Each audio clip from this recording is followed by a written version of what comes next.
What the Miami Heat did last year broke the mold of where the NBA is trending. Teams covet top 5 players in the league. I mean, as they should, why wouldn't you? But to try and get as much star power as possible is where the NBA was trending. And the pieces around these stars are important, but definitely an afterthought. But it was the Miami Heat that made it out of the East last year. And this team was built way different than teams we've seen before. And teams we have now, like the Lakers, the Clippers, the Nets, the Bucks, and the Warriors and Heat of the past.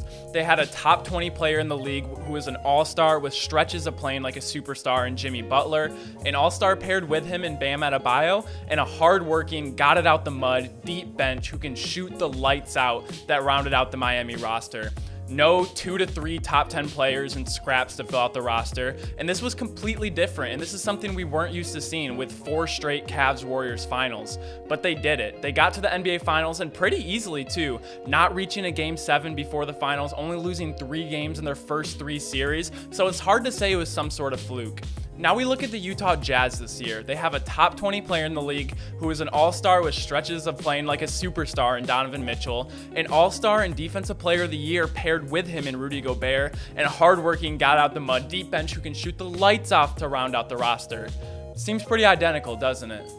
How their offense runs, it's very efficient, and it helps that their three-point shooting has been insane this year, but it shouldn't be some huge surprise because they have really good shooters on their team. But Nick B-Ball Breakdown has a great video in-depth of the Utah Jazz. I'm not going to go super in-depth how their offense runs, but if you want to know, that's a great video and I'd highly recommend it. But to sum it up, the pick and roll with Donovan Mitchell and the attention he requires from the defense, and also the hard-rolling, huge Rudy Gobert on his way to the rim has been amazing for their scoring. And if they don't score off this, it opens up a ton of open three-point shooters. This paired with Quinn Snyder's coaching and unselfish passing has led them to such a great record.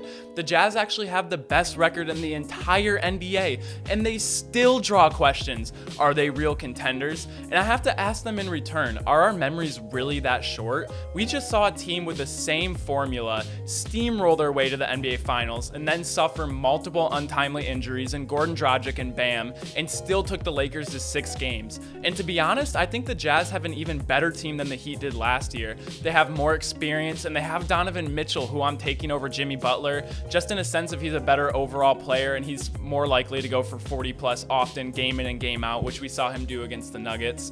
And they have a rim protector that the Heat desperately needed last year in Rudy Gobert.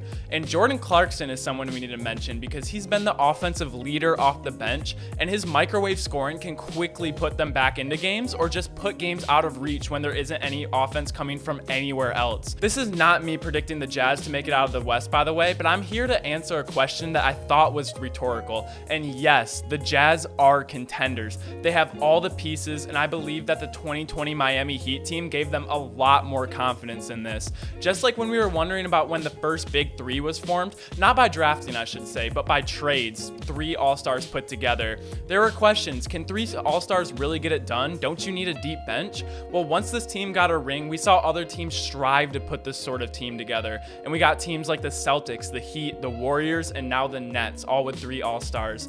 But now Utah has constructed a team very similar to Miami's, and we saw it's a working formula, so I'm really wondering why people are still questioning this. And Utah's coach Quinn Snyder is fantastic, and he can absolutely take this team to the finals. So if you are doubting the Utah Jazz, I just kind of really want to know why. Does it have to do more with the Utah Jazz and you just don't see them as legit, or does it more have to do with how good you think the Lakers and Clippers are, which would make more sense to me, but do you just not think they could even compete with them, or they wouldn't even make it a series? I just want to know what you guys think. Thank you guys so much for watching. This video was a lot of fun to make. I love watching the Jazz play, and definitely because they don't have the all superstar. Watching the Miami Heat team kind of felt like an underdog story, but overall how good their players are and how well they're playing, it should be to no surprise why they have such a good record in the NBA. Thank you guys so much for tuning in, and I will see you all tomorrow. Peace!